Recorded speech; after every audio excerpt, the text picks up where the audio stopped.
When 5 people were previously fired, malicious compliance saves one person from becoming the 6th. We'll get into that in a bit, but first, you said to put your crap outside. You never said where. This happened about 10 years ago, but it still makes me laugh every time I think about it. I was in my early 20s, dating this guy who was ridiculously controlling and full of himself. Classic narcissist. Everything revolved around him, and in his mind, he could do no wrong. You know the type.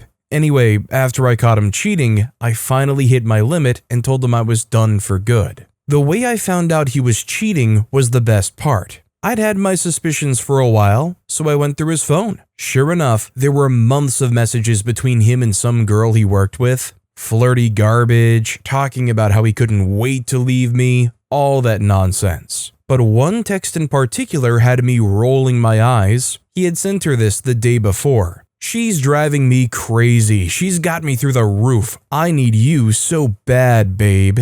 Got me through the roof? Pretty sure that's not how the expression goes. Your blood pressure can be through the roof. Your anxiety, your rage, sure. But unless you're Spider-Man or a haunted Victorian child, you are not through the dang roof. The next morning while he was at work, I texted him and said I was done. He kept pressing me to explain, but I never admitted I'd read his messages. I let him stew in his own arrogance until he finally realized I wasn't bluffing. By that point, he had pretty much moved into my house, so naturally he wanted all his stuff back. He texted me something like, "You better have all my crap outside when I get there, and I mean every freaking bit of it. I'm not making 2 trips." Oh, don't worry, sweetheart. I gathered every last thing he had at my place, which included at least a third of his wardrobe, a pile of overpriced hats, 2 pairs of pristine Jordans, and an iPad. I stuffed everything, minus the iPad, into a trash bag,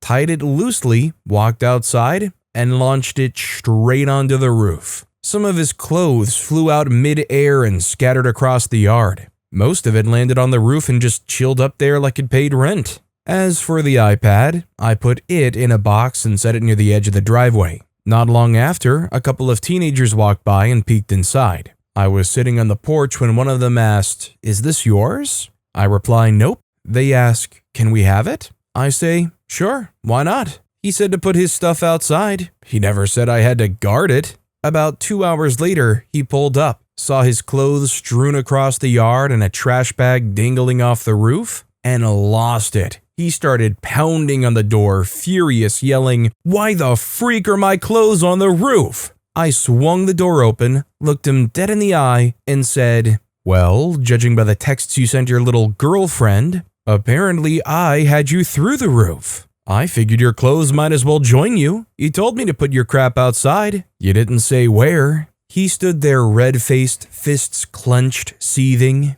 "And how the freak am I supposed to get my crap off the roof?" I shrugged, smiled sweetly, and said, "Maybe your girlfriend can loan you a ladder," then slammed the door in his face. The funniest part is that he ended up making 2 trips after all. He did come back later with a ladder. Whether or not she loaned it to him, I couldn't say. I stayed inside with the door locked and haven't heard much from him since. Edit to add, the one and only time I talked to him after the breakup was the next day when he texted me to ask if he could come get his iPad. I told him the truth, that I sat it outside like he asked me to. If it's not there, I guess someone stole it. Sorry. I don't think he believed me because he threatened to GPS track it. I told him to go ahead. Don't know if he was ever able to locate it or not because I blocked his number after that. I know it's not the same thing, but did anybody else have a vision of Breaking Bad when OP mentioned what they did here? Like right now, I'm just thinking about Walter White being absolutely livid and launching a pizza up on top of the roof.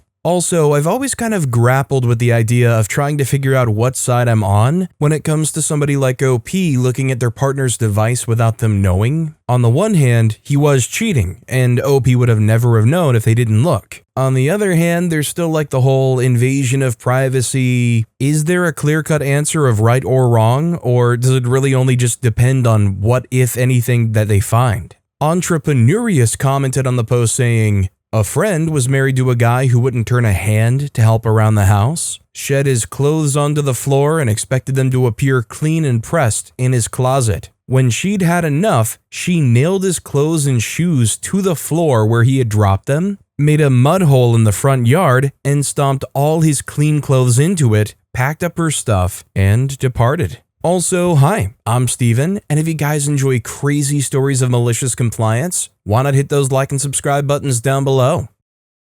Our next story is, you need me to stop calling in advance for my trading card game order? I just got home from this experience and I wanted to share. As a hobby, I've taken to trading card games, Pokemon and Magic the Gathering to be specific. I am not collecting sealed products, but rather I'm usually buying bulk so that I can make multiple decks and play with my family. This is important because I'm often making huge bulk orders that consist of 50 cards or more. There are a few shops near me, and I'm fortunate enough to be close to about 5 hobby shops that sell Pokemon and Magic singles. I managed to drag my family into the Pokemon trading card game hobby roughly a year ago. Since then, the process of making an order was to select from their online stock and check out with a cart. At this time, you're given 2 options: pay in advance for your order or pay in the store. Paying in advance, while very sensible, has often led to cards being paid for that they did not have in stock.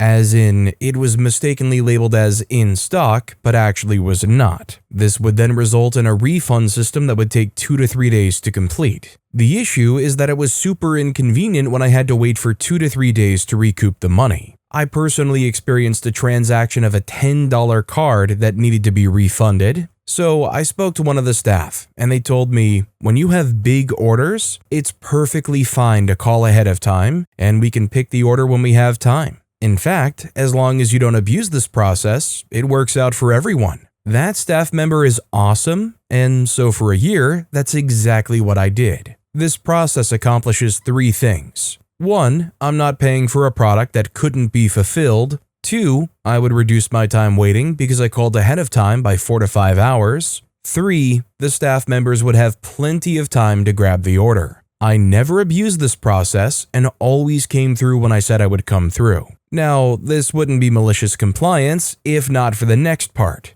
About 2 months ago, me and my family took the dive into Magic the Gathering. Because Commander is a blast, this has caused me to start hoarding cards again and making decks for myself and for my family's usage. So I was back into the swing of things again, making 50 plus single card orders from this shop that I loved very much. During my usual 4-hour in advance phone call, I was told, "Hey, you have to stop calling in these orders. We won't be pulling your cards until they're paid for." Weird. I was told otherwise, but I'll ask them when I get there. So I get there to pick up and pay for my order and try to explain that this process was something that a previous staff member told me was A-okay and even encouraged. There were 2 staff members and they both responded again with a very terse and repeated message of, "It's store policy." The message was fine enough, but the tone and rudeness had me floored.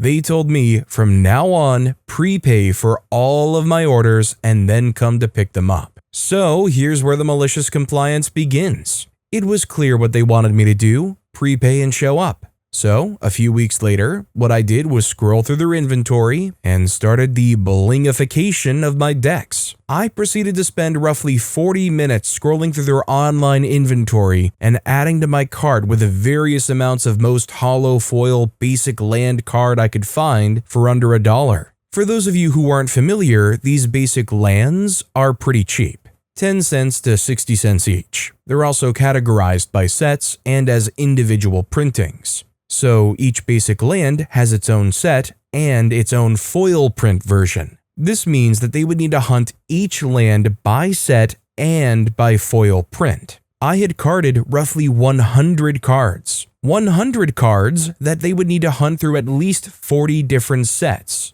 They would also need to specifically find the foil only of the basic lands. Even more, I gave them an hour of time to pick the order. An hour, while definitely not a lot of time, is more than enough to grab this order. When I get there, it was one of the 2 guys that had reinforced the new method of ordering. Even better, he was swamped. He hadn't even started my order. I would have loved to have given him the 4 to 5 hours that I normally would give, but it was store policy that I stop calling in advance and just order, pay, and show up. So I wait. I asked if they started my order. He quickly responded with, "Yes, I'm getting to it." I think that even he knew that this would have been much easier if I had called 4 hours in advance like I normally would. This may be strange to say, but I was very happy that there were 4 cards that were not available for the order. So I had paid for 4 cards that I would never see fulfilled.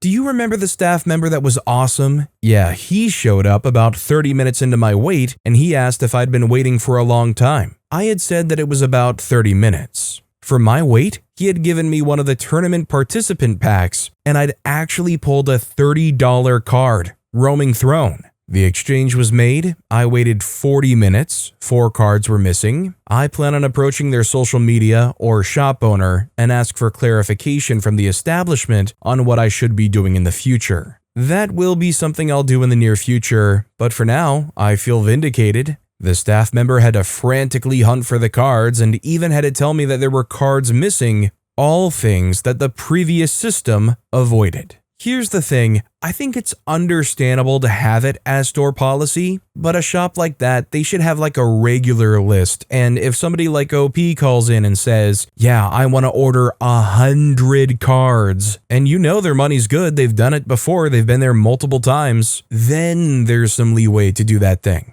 Granted, I'm no expert, I've never owned a shop, but if one of my regulars that you know is good on their word calls in wanting to make a massive order, I'm not going to want to tick off one of the best customers with the whole, "Well, actually, you gotta follow store policy." Sleepy's of commented, "That's horrible. Do it again."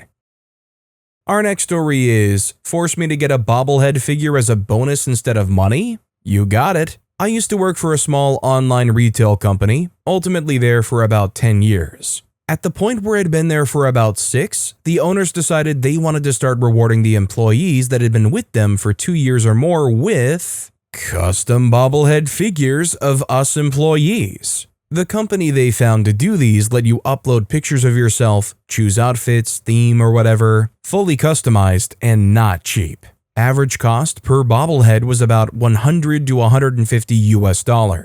I was a little incensed that for all the time people had put in and hard work on growing the company, that the owners felt it was more appropriate to get some goofy bobbleheads for us instead of a bonus check. Considering how much they were willing to shell out for these custom bobbleheads, just cutting checks to us should have been a very real possibility. They sent out the forms for us to all pick out which bobblehead designs we wanted to choose. While others went along with it, I simply did not fill out the form and return. This got the attention of one of the owners who reminded me they wanted the form filled out so they could place the order. I told them that I really didn't want a bobblehead and honestly would rather just have $100. The owner refused and said I had to choose a bobblehead, no choice, I was going to get one. Here comes the malicious compliance. I found the most expensive design for the bobblehead that I could choose, which was to have me put in a standing style wheelchair. When all was said and done, my particular bobblehead cost just shy of $250.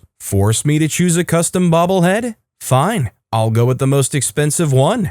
They never said a thing. About 4 years later, they would terminate me to find someone to do the same job for significantly less. I smashed the crap out of that bobblehead after I took it home. Edit to clarify, I asked for money instead, was told no, was told that I had to take a bobblehead. I was threatened with a write-up for insubordination if I didn't fill out the form to receive one. What about somebody that just has a general feeling about security, that they don't want a random photo of them sent in and submitted to this bobblehead company? Realistically, does anything actually come from it? No. But some people don't want a photo of them sent into some custom bobblehead company where they save it on their servers, they put it on the screens, they model something after your image. No, you have to do it, and if you don't, it's insubordination. Frankie Die 69 commented, "At my workplace, everyone gets the same little pin that reads 1 year, 5 years,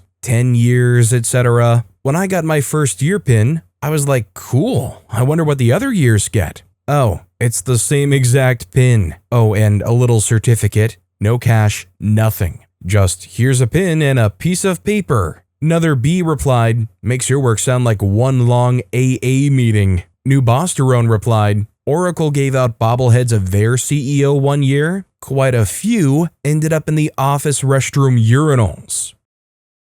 Our next story is not my task, not my problem. A little bit of background before I share the story. Names changed to protect myself from retaliation because my boss is that petty. The end of December, my old boss stepped down due to going to school, and our new boss took over. All of us were nervous as our old boss was not exactly the greatest, and the replacement was a stickler for the rules. I noticed an issue with some of how the tasks were assigned the first week of January. The new boss had assigned, let's call them Eric, a task that was impossible for them to do due to how tall they are, as we're required to take photos of equipment's gauges for the client. And said gauges were out of Eric's reach. I called the new boss in regards to the issue and informed them that I would gladly make sure the task would get done so that the company would not get fined for incomplete tasks. Said boss told me not to do the task and that Eric should be able to handle it. I said okay, put the phone down, never thought of this issue again. 3 days ago, in the app we used to communicate as a team, boss was furious. Several tasks had not been completed and they needed reasons as to why. If you remember back to the start of January, I had asked my boss if I could take the tasks off someone else's hands to make sure they were done. And ironically, one of said weekly tasks was the one I offered to do. The others weren't done as everyone had been shuffled around due to the termination of a coworker, and not everyone had been trained on the tasks they were asked to complete. Normally, I would avoid even responding to posts or comments on said app. I only have it to grab my work schedule and then I log out of it for the rest of the week. I even have the app's notifications disabled. However, she was blaming the team for not getting the tasks done and looking to scapegoat people. So, for the first time, I decided to just let go and call out her hypocritical self out. I responded stating, at the beginning of January, I offered to do said task for you. You told me not to. I told you why I should do said task. You still told me not to. And now, because said task is not done, you are in a state of panic. Not my task, not my problem. Boss is now maliciously ignoring my calls and avoids eye contact with me completely. Everyone, including the client, knows I offered to complete said tasks, and she literally has nothing to say to defend herself. Perhaps next time, she will listen to what I have to say. I know it's not OP's responsibility and it's not really OP's burden to bear, but I would have loved to have seen OP put it out there, especially in the team's communication chat, more. I mean, how else is this boss that continues to do their job routinely, terribly, without seemingly any safeguards or checks in place, ever get checked, unless people like OP speak up? Upbeat2679 commented, at least you posted in the official channel, so you have minimum protection from retaliation. OP replied, thankfully yes. I learned from several previous jobs to keep records of everything. All my emails and messages are backed up on a private account. So if I get any backlash, I'll just send everything to HR and let them deal with it. I also have taken screenshots of the missed calls and proof that the one time I used my wife's phone to call, my boss actually picked up. Our next story is Sales Sucks. The following is an old story from years ago, but I thought it would be worthy of sharing here. I, now 53-year-old male, then around 20, used to work for a now defunct electronics retailer called Circuit City in Southern California. The staff was paid on a commission basis and were pressed daily to sell our extended warranty packages as a way to increase revenue. To explain how the extended warranties work is to explain how the company made most of its income by scamming not only the customers, but also its suppliers. How it worked is thus. When a customer comes in and wishes to purchase a product, they're offered an extended warranty. So if anything happens to the product, they simply bring it back and it would get repaired by an on-site department. If it could not be repaired, it would be replaced. The room for the repair department was a 5x5 foot closet with a shelf, and customer service was instructed to carry the product into that room, put it on the shelf, and return 15 minutes later to pick it up bringing it back to the customer with the unfortunate information that it could not be repaired but would have to be replaced. The customer would then leave the store with a new product, and the store would send the product back to the manufacturer as defective, never having inspected it in the first place, while at the same time taking a full credit on the product and receiving full credit for it. So the company was able to minimize the cost of labor while simultaneously receiving income from both sides, the supplier and the manufacturer. Now here's where the story begins. I worked as a salesman on the floor in the department that sold the items that could not be clumped together neatly, such as sections for televisions, stereo equipment, kitchen appliances, laundry machines, refrigerators, etc. At the time, this included Walkman, the precursor to the iPod, which utilized cassette tapes, mini-disc players, CD Walkman, and desktop computers and accessories such as monitors, printers, and various other items that attach to computers. This was prior to laptops being ubiquitous, so all these items were bulky and heavy. One day, a guy came in ratty clothing, sweating from head to toe, and stinking like he hadn't showered in a week. The other salesmen and women decided he was not worth their time, and I got instructed to help him while security was called to escort him off the premise. I found out he was in the shop to get a replacement Walkman, as while out for a run, the one he had failed. I walked him over to the shelf that had all the portable music devices, and after listening to what he was looking for, did not direct him to the most expensive product we sold, attempting to upsell him, but providing him with the most affordable option for what he was looking to purchase. He even asked about the extended warranty, and I told him not to bother with it. He paid for the Walkman and left before security could arrive, and I made maybe $2 on the sale. For the next 2 weeks, I got hounded by the other salespeople and managers that I was not pushing the warranties enough, depriving myself of the sales income that comes with it, thus losing money in the process.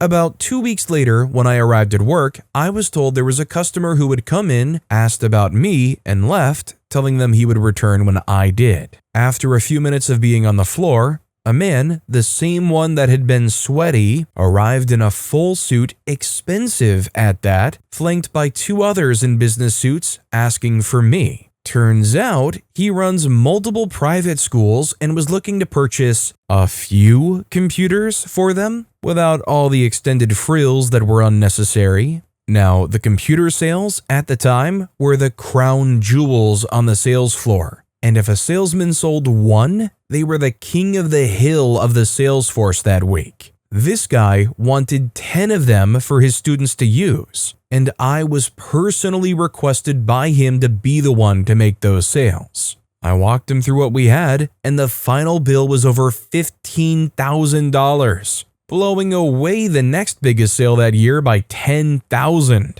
When it came time to pay me and hand me the biggest check that store had written that year, the staff decided to hold a ceremony in my honor and asked me to speak to encourage others that there was money to be made. I said only 4 words. Thank you, I quit, and walked out of the ceremony, got into my car, and drove home, never to go back to that store again. I don't know if I understand why OP quit though. The store made a killing. Of course, they're hypocritical and they're saying, "Oh, OP, preach to the other coworkers about how excellent you were. We all saw it coming." When obviously they were telling OP and hounding them, "You need to sell more." But OP just got a fat cut of that $15,000 sale. That's like retiring at the top of your game. Lumas commented, "That's beautiful." In the same era, I worked for Blockbuster. They wanted us to be sales so bad. It was company policy to try and upsell something, anything, to each person that checked out. Soda, candy, the rewards program, and eventually DirecTV.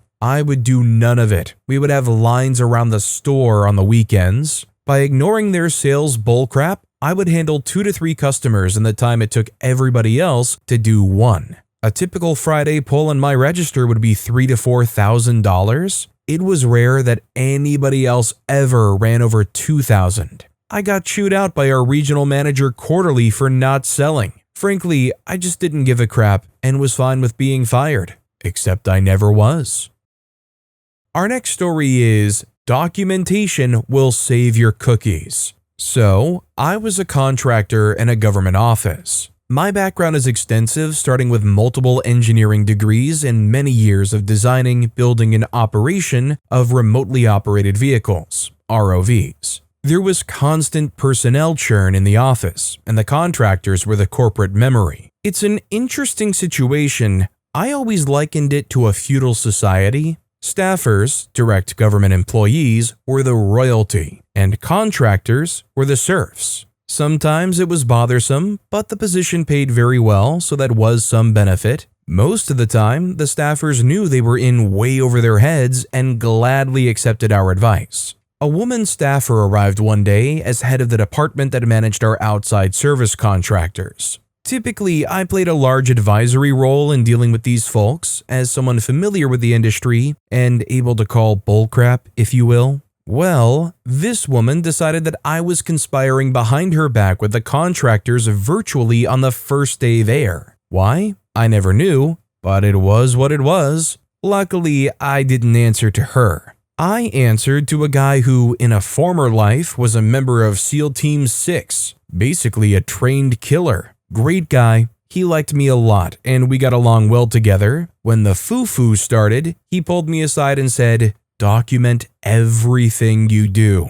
So I did as he suggested. I had a notebook and OneNote that I would record whatever I did that involved this woman, including her increasingly antisocial behavior towards me. We would be in meetings, and not only would she not look at me, when I asked her direct questions, she wouldn't answer. Several times this happened, and then there was this dead silence until someone else spoke. About this time, we got a new division manager who was very personnel sensitive. He was a PhD type in an operations role and completely out of his league. So he regressed to what he knew, making the office kinder and gentler. This was quite a challenge as we had an office full of ex-Navy types and they weren't exactly used to being kinder and gentler. In a short period of time, the woman in question had skewered 5 other males in the office in her short tenure, with the result of them departing the office, both staff and contractors. I would have been her 6th if she had had her way. So there was a lot of concern about my position. My boss was in my office one day talking about the latest antisocial behavior demonstrated by this woman. He made a comment, "Boy, I wish I had documentation on all of this." I laughed, went to my computer, and printed off a 20-page dissertation on all the stupidity. His eyes lit up. "Come with me," he said. We went into the office of the new director, and my boss gave him my dossier. It took him a bit to read through it all. I had used the word harassment, which turned out to be the magic word, in the description of many of the episodes. He said, "I think harassment is too strong a word for this behavior." I asked him if a contractor was exhibiting this behavior towards a staffer, what would you call it? He didn't answer the question. About a week later, the woman was reassigned to a different organization. I always say, it's not good to go head-to-head with a trained killer. I want to rewind to specifically the part where OP was talking about they were in a meeting, OP asked the woman a question, and then there was just this unbearable silence as she ignored OP.